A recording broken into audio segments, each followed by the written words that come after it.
Boa noite a todos, boa noite a todas, são 19h30. Vamos ouvir o clamor da terra e o clamor dos pobres? E aí, pessoal, tudo bem com vocês? Como é que vocês estão? Eu estou na correria, né? Fazendo uma série de coisas, me adaptando a uma série de questões, tentando resolver um monte de problemas, ou seja, minha vida de sempre. Amanhã eu não irei fazer live, vou avisar isso 2 vezes hoje, porque amanhã é quinta-feira e quinta-feira eu dou plantão, né? E dando plantão eu não tenho como terminar a live, né, terminar o plantão, que termina às 19 horas, e sair correndo. Né? Muitas pessoas acham que a gente consegue, mas sinceramente eu chego aqui muito em cima da hora. Mas mesmo que eu conseguisse, né, amanhã também é o dia de uma reunião na paróquia, né? E como eu falo para as pessoas, eu fico impressionado com isso, né, porque eu tenho muita dificuldade para fazer essas coisas, né? Porque eu sou diácono, né? Então eu tenho o meu trabalho, a minha família, né? A minha atividade na paróquia, e ainda faço live. Então não dá para eu fazer uma live, por exemplo, antes da reunião, porque eu estou de plantão. Então às vezes eu fico impressionado como algumas pessoas têm horários assim fantásticos, né? E quase sempre eu fico bem impressionado, tá? Eu realmente fico bem impressionado porque, vamos dizer assim, as pessoas conseguem se organizar, né?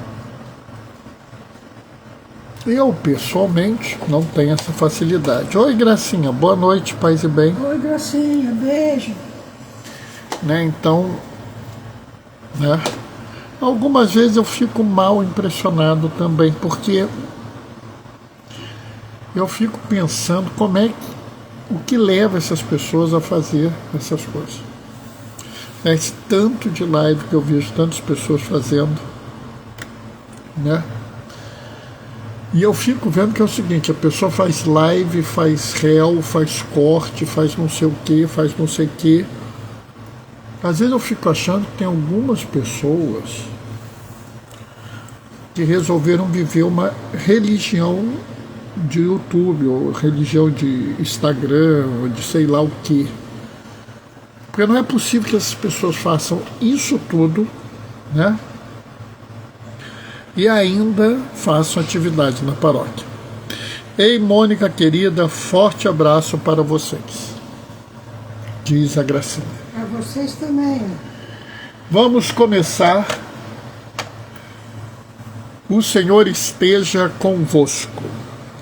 Ele está no meio de nós. Proclamação do Evangelho de Jesus Cristo, segundo João. Naquele tempo, Jesus respondeu aos judeus: meu Pai trabalha sempre, portanto também eu trabalho. Então os judeus ainda mais procuravam matá-lo, porque além de violar o sábado, chamou a Deus seu Pai, fazendo-se assim igual a Deus. Tomando a palavra, Jesus disse aos judeus: em verdade eu vos digo, o filho não pode fazer nada por si mesmo. Ele faz apenas o que vê o Pai fazer. E o que o Pai faz, o filho faz também. O Pai ama o filho e lhe mostra tudo o que ele mesmo faz. E lhe mostrará obras maiores ainda, de modo que ficareis admirados. Assim como o Pai ressuscitou os mortos e lhes dá a vida, ressuscita os mortos e lhe dá as vidas, o Filho também dá a vida a quem ele quer. De fato, o Pai não julga ninguém, mas ele deu ao Filho o poder de julgar, para que todos que honrem o Filho, assim como honram o Pai. Quem não honra o Filho, também não honra o Pai que o enviou. Em verdade, eu vos digo, quem ouve a minha palavra e crê naquele que me enviou, possui a vida eterna. Não será condenado, pois já passou da morte para a vida. Em verdade, eu vos digo, está chegando a hora, e já chegou, em que os mortos ouvirão a voz do Filho de Deus, e os que a ouvirem viverão. Porque assim como o Pai possui a vida em si mesmo, do mesmo modo, concedeu ao Filho possuir a vida em si mesmo. Além disso, deu-lhe o poder de julgar, pois ele é o Filho do homem. Não fiqueis admirados com isso, porque vai chegar a hora em que todos os que estão no túmulo ouvirão a voz do Filho e subirão. Aqueles que fizeram o bem ressuscitarão para a vida. Aqueles que praticaram o mal para a condenação. Eu não posso fazer nada por mim mesmo. Julgo conforme o que escuto. Meu julgamento é justo, porque não procuro fazer a minha vontade, mas vontade daquele que me enviou. Palavra da salvação. Enquanto eu estava lendo, a Marli entrou. Boa noite, Marli, paz e bem. Boa noite, Nini. Beijo para vocês. Como eu falei ontem, e repito hoje, toda vez que a gente lê João, é complicado, porque João é um evangelho de texto mais completo, mais complexo. Oi, Terezinha, boa noite, paz e bem. Ele tem muitas nuances, muitos detalhes, ele tem uma forma de escrever que é assim um pouco difícil. Mas, apesar do texto ser difícil, a mensagem em si, ela é muito clara. É bem verdade que algumas coisas que estão nesses textos podem ser de difícil interpretação. Mas ele não quer fazer um texto oculto, um texto escondido. João já quis fazer um texto escondido, né? Quando ele escreveu o Apocalipse, ele usou o estilo apocalíptico, e ali tem mensagem cifrada, mensagem, figura de linguagem, tem de tudo. Ali é complicado, né? Aqui no Evangelho você tem um texto denso, tem muita coisa no mesmo texto, mas não é um texto, vamos dizer, secreto. Esse Evangelho é imediatamente depois do Evangelho que a gente leu ontem, né? E é o Evangelho, ele acabou de curar um homem que estava há 38 anos paralítico, né? Um homem que não conseguia chegar na piscina porque era pobre. Se fosse rico, dava um jeito, mas era pobre. Era um homem que era vítima da exclusão, do racismo, do preconceito, da marginalização, mas era um homem que confiava em Deus, e por isso eu fiz a minha interpretação que esse homem faria parte do resto de Israel. E aí ele cria um problema, porque um grupo de judeus E aqui eu faço questão de dizer que é um grupo de judeus. A gente tem que tomar muito cuidado, porque existe uma tendência ao maniqueísmo, ao certo e errado. É branco ou preto, certo ou errado, bonito ou feio, uma dualidade. E isso é um processo ideológico. Isso é um processo criado. Não é uma coisa da forma como a igreja pensa. Nem é da forma como Jesus pensava. Então, um grupo de judeus, preso a uma visão arcaica da fé, eles não aceitam isso. Né? Entrou alguém, rite, joias, boa noite, paz e bem.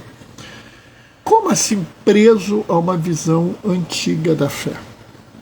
Sabe, Cristo é a novidade. Jesus é o novo. Jesus é a coisa que vem a mais. Oi, Rafael, boa noite, paz e bem. Então, Jesus é uma novidade. E essas pessoas não conseguiram aceitar a novidade. Rafael está mandando boa noite. Obrigado, Rafael. Ou seja, é mais ou menos como existe hoje uma parte da igreja cristã. Não só da igreja católica, mas das religiões cristãs. Que estão presas no passado. Elas têm dificuldade de entender que as coisas mudam. Bernardo, a doutrina é de 2000 anos. Tem um bando de católico como o Zezinho tradicionalista, que já está ali dando pulo de 2 metros de altura. A doutrina é de 2000 anos. Pessoal, a doutrina de 2000 anos não existe. A doutrina da Igreja Católica muda com uma frequência imensa. Né? É que nem aquele povo ridículo que fala que eu rezo a missa dos apóstolos. Nenhum apóstolo rezou nenhuma missa, porque só existe missa a partir do século IV. Então, estavam todos mortos. Já estavam todos lá no céu conversando com Deus. Então, assim, alguns desses, um grupo de judeus, não aceitou, não ficou diante da maravilha que foi aquele homem ter sido curado. Por quê? Porque Jesus havia operado um milagre no sábado, e no sábado não se trabalha. E aí Jesus começa com essa frase que para mim é genial. Meu Pai trabalha sempre, portanto, também eu trabalho. Aqui a gente não pode entender este trabalho como o trabalho mundano, ou seja, o trabalho do mundo, o trabalho da terra. Né? Não estou falando aqui do seu emprego ou do seu subemprego, porque, por exemplo, quem trabalha hoje para aplicativo não tem um emprego, tem um subemprego. Né? Não estou falando disso. Aqui nós estamos falando da ação de Deus no mundo.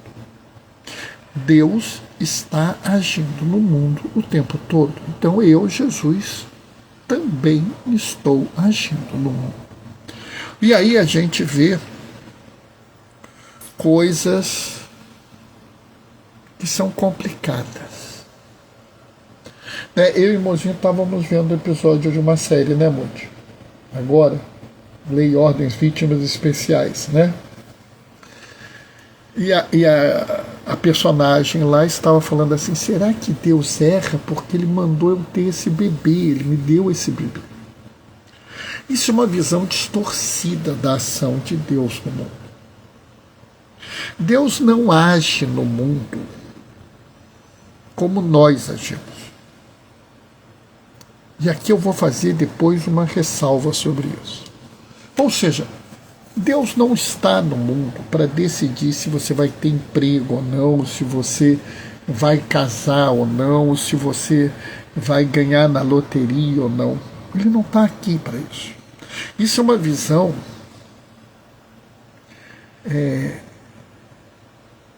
praticamente uma visão supersticiosa de Deus.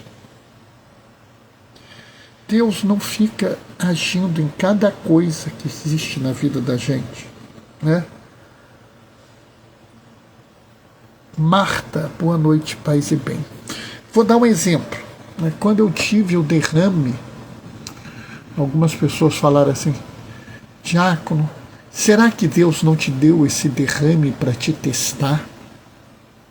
E você foi vitorioso no teste? Sabe, eu até entendo, né? Porque a pessoa estava contente de eu ter superado aquele problema. Mas Deus não me deu um derrame. Deus não vai pôr uma doença na pessoa. Como Deus não vai colocar uma cura numa pessoa, porque Deus não age no mundo, não é assim. Mas Bernardo, mas você disse que Deus age no mundo. Age. E você disse que Jesus age no mundo. Age. Como? Através de nós. Ele não vai ficar fazendo coisinhas.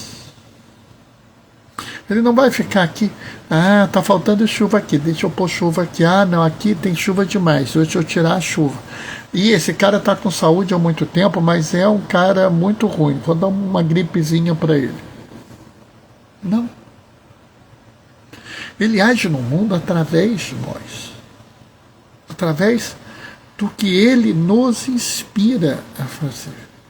Observa que ele nos inspira, ele não nos obriga.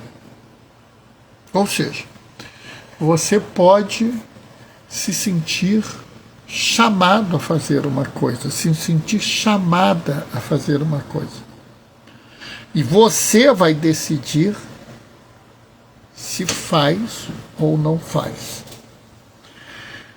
Vou dar um exemplo, vou tentar dar um exemplo. Outro dia eu estava vendo no Instagram um vídeo do padre Júlio Lancelotti. E ele estava mostrando um livro de São João Maria Vianney, do Cura d'Ars. O pessoal adora falar do Cura d'Ars, então vamos falar dele. Sabe qual era o título do livro, amor? O Mérito da Esmola. Então, São João Maria Vianney, o Cura d'Ars, considerava que dar esmola é um mérito. Então, você está andando na rua, vê uma pessoa passando uma necessidade e Deus te inspira. Filho, filha, ajuda essa pessoa. Ele não te obriga. Lembram do filho pródigo? Seja do filho mais novo, seja do filho mais velho, ele em momento algum obrigou os filhos a agir. Ele deixou que os filhos agissem como queria, né? Ô, Seni, boa noite, paz e bem, que honra te ver aqui, Seni. Ou seja, ele te inspirou. Acode essa pessoa. Olha, lembra do meu livro, do livro que eu inspirei, São João Maria Vianney. O que ele escreveu eu não sei, mas eu pedi para ele falar do mérito da esmola. Entende? Ele te inspira. Aí você vai tomar a sua decisão. Eu vou ou não vou dar a esmola. É claro que nós temos pessoas que tomam decisões que são absurdas. Boa noite, paz e bem, diz a Ceni. Tem pessoas que tomam absurdos. Nós temos prefeitos nesse país que querem proibir as pessoas de dar esmola. E eu vou falar para vocês. Eu estou encrencado. Vou avisando claramente. Porque se eu estiver numa cidade onde for proibido dar esmola, eu darei. Porque para mim é um compromisso religioso. E se ele vier a me multar, a me punir, eu direi, isso é perseguição religiosa. Porque ele não pode limitar a minha fé. Bernardo, você vai comprar uma briga dessa para dar esmola a um miserável? Acredita em mim, eu vou. Eu comprarei essa briga se algum dia eu me encontrar com isso. Não estou dizendo que vocês devam fazer isso. Por quê? Porque isso é uma decisão de vocês. Ora, se Deus, que é supremo, perfeito, absolutamente justo, bom e verdadeiro, não me obriga a fazer nada, como eu posso obrigar vocês ou fazer um juízo de valor do que vocês fazem? Mas eu posso dizer o que eu pretendo fazer. Eu posso e devo orientar as pessoas sobre as coisas. Nota a diferença? Entendem o que eu estou dizendo? Vocês concordam com essa minha análise ou eu estou falando besteira? Pensem nisso. Se quiser, me respondam. Se não quiser, respondam para vocês. Responder para vocês com sinceridade é muito mais importante do que responder para mim. Mas, Bernardo, eu não estou vendo essa sua interpretação nessa leitura. Isso é uma ideologia sua. Aliás, o pessoal adora dizer que eu tenho ideologias. Bom, eu tenho, porque ninguém vive sem um conjunto de ideias. E eu vivo dizendo, o problema não é qual a sua ideologia, o problema é se ela é baseada no que Jesus nos ensina ou não. Mas eu vou mostrar para vocês que isso é o que Jesus nos ensina a fazer. Ele fala claramente, né? Porque os que estão nos túmulos ouvirão a voz do Filho de Deus e sairão dos túmulos. Aqueles que fizeram o bem ressuscitarão para a vida. Aqueles que praticaram o mal para a condenação. Ou seja, a tua escolha. É por isso que Jesus fala, né?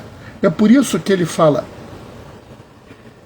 eu não posso fazer nada por mim mesmo. Eu não te condeno, eu não te salvo. A ação de Jesus no mundo salva a toda a humanidade, sim, pela sua encarnação. Pela sua paixão, morte e ressurreição, ele restaura toda a dignidade do ser humano, que é a dignidade para ser salvo.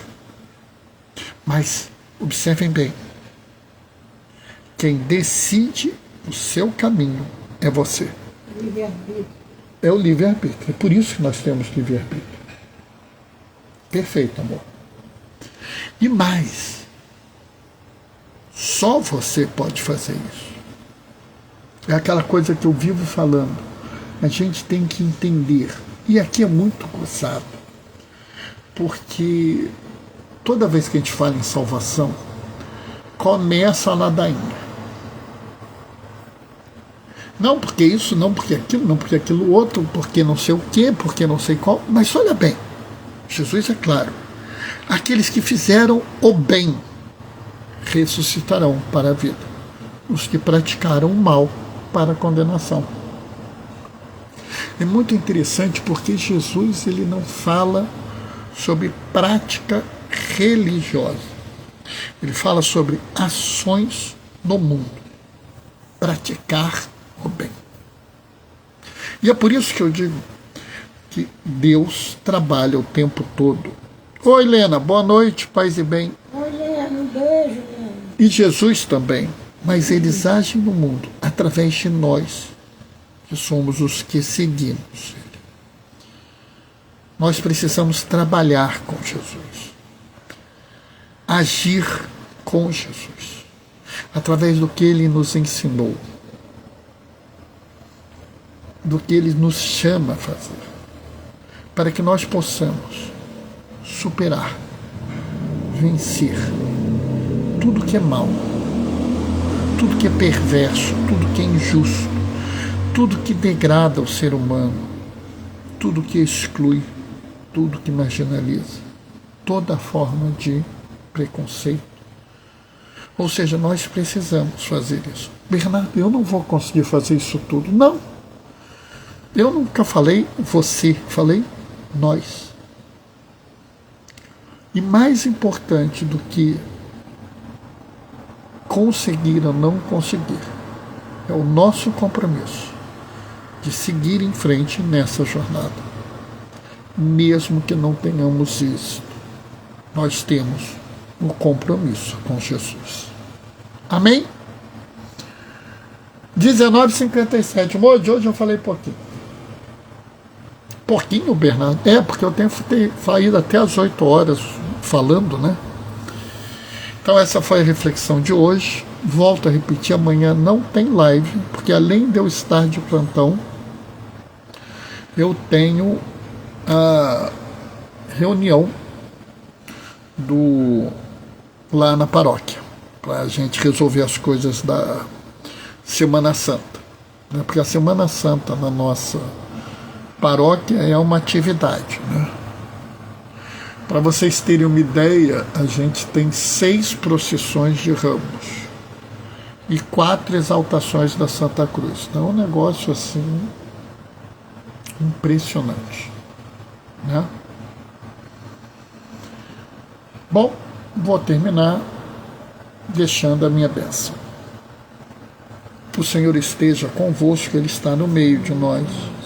Por intercessão de Vicente de Paula, desça sobre vós e permaneça para sempre.